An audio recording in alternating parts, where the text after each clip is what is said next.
Bueno, y en el contexto actual parecería que el Instituto Nacional de Acceso a la Información se ha convertido en un organismo incómodo para el poder. Y para profundizar sobre el tema, es un gusto recibir aquí en el estudio a Blanca Lilia Ibarra, la comisionada presidenta del INAI. ¿Cómo estás, Blanca Lilia? Qué gusto Un tenerte acá. gusto. Bienvenida. Gracias, Lupita. Muchas felicidades por este espacio y desde luego al Heraldo Televisión por tener una mujer como tú, Muchas tan gracias. talentosa y referente obligado en el periodismo mexicano. Te agradezco mucho, Blanca Lilia. Y oye, bueno, pues en el caso del INAI, cuéntanos, ¿por qué el INAI no le gusta al presidente? Se han vuelto un organismo incómodo. El presidente dice que completos o incompletos, el INAI no sirve para nada. El INAI no se ha vuelto incómodo. El INAI nació incómodo para el poder. Tú sabes que las funciones desde el entonces Instituto Federal de Acceso a la Información ha sido justamente hacer pública la información que poseen los tres órdenes de gobierno.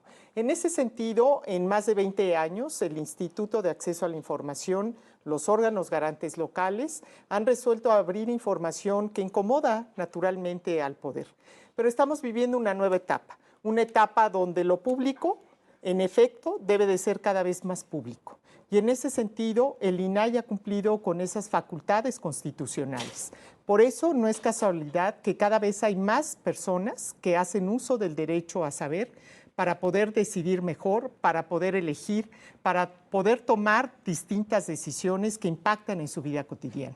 ¿Está actuando de manera autónoma desde que nació? ¿Obedece a alguien? Porque también el presidente ha dicho que, bueno, nació, pero esto como para combatir la corrupción, pero que en realidad es una simulación. Bueno, tú sabes que el INAI surge del Grupo Oaxaca, uno de los principales impulsores, integrado por académicos, por periodistas, por integrantes de la sociedad civil. El INAI surge por esta movilización social, por una exigencia también a nivel internacional, donde distintos países, hoy son más de 100 países en el mundo que tienen leyes de acceso a la información, pedían que en México se diera esa certidumbre jurídica y también se lograra que la información regresara a ser conocida por la sociedad. En ese sentido, se ha hecho un trabajo, creo yo, desde el antes IFAI y ahora INAI, que ha dado cuenta, sí, de grandes casos de corrupción. En los sexenios anteriores hemos conocido hechos que se han dado a partir del periodismo de investigación que ha utilizado el derecho a la información para develar esos casos. Pongo algunos ejemplos. Sí. El caso Odebrecht, que ha sido abierto mediante distintos recursos de revisión que hemos resuelto en el INAI y que en el pasado fue el Paso Express, el caso Ayotzinapa, la Casa Blanca, el Toalla Gate y muchos otros que han dado cuenta de cómo... O sea, si estuviera reservado esa información, si estuviera resguardada, si no tuviéramos acceso, no se conocería. Mira, esa información fue clasificada en su momento por las autoridades correspondientes y los entonces comisionados y comisionadas determinaron que esa información no se podía ocultar y debía ser información accesible para cualquier persona. Por eso creo que el INAI cumple una función sustantiva, tiene una vocación social, es un órgano técnico, imparcial e independiente que resuelve conforme a lo que está establecido en la ley. Y naturalmente, bueno, pues eso puede provocar resistencias. Lo hemos vivido en el ámbito municipal, en el ámbito estatal y en el ámbito federal también. Claro, a nadie le gusta, ¿no?, que lo estén observando, que lo estén ahí revisando.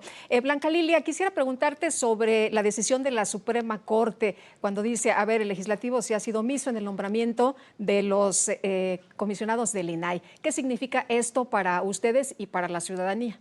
Bueno, fue una decisión muy importante que se tomó el pasado jueves, que nos permite hoy tener oxígeno en términos de lo que ha pasado en 108 días, donde tenemos más de 7,100 recursos de revisión que no han podido ser votados y donde la Corte analiza la controversia constitucional que presentamos y determina que efectivamente en la mayoría de los ministros que así lo votaron, determinaron que había una omisión por resultado porque no se ha completado los nombramientos de las personas comisionadas del INAI.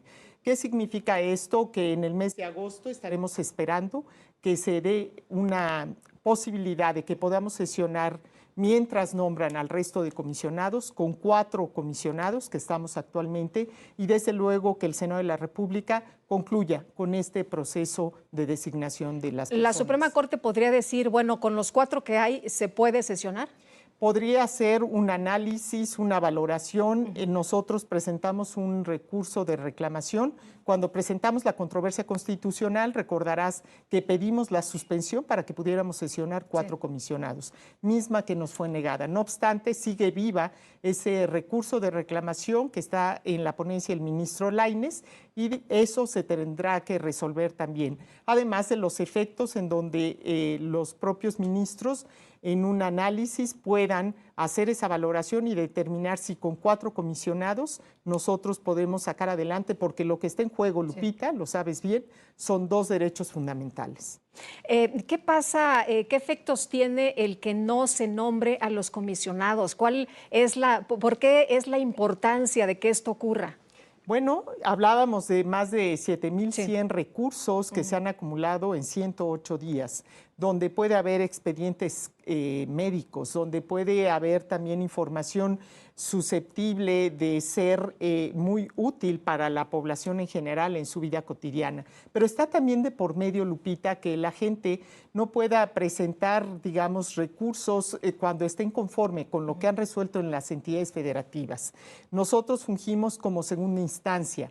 Nosotros podemos atraer recursos de revisión de las entidades federativas para que pueda hacer una valoración desde el ámbito nacional, desde el órgano nacional, de lo que sucede también con los órganos garantes locales. Se pueden presentar denuncias por incumplimientos de transparencia. Hay una serie de asuntos que tienen que esperar hasta que podamos contar con un pleno completo. Uno de ellos, Lupita, que no podemos acordar presentar controversias o bien acciones de inconstitucionalidad porque no tenemos el pleno completo. Y lo hemos hecho en el pasado y se han resuelto temas de gran relevancia para este país, que ha sido en función de que el INAI presentó esas controversias constitucionales, como fue el decretazo, como fue el PAN-out, como asuntos de la mayor relevancia que hoy merece la sociedad mexicana, contar con un órgano garante nacional de sus derechos fundamentales, de proteger sus datos y de acceder a la información pública. Ahora, esto pareciera que es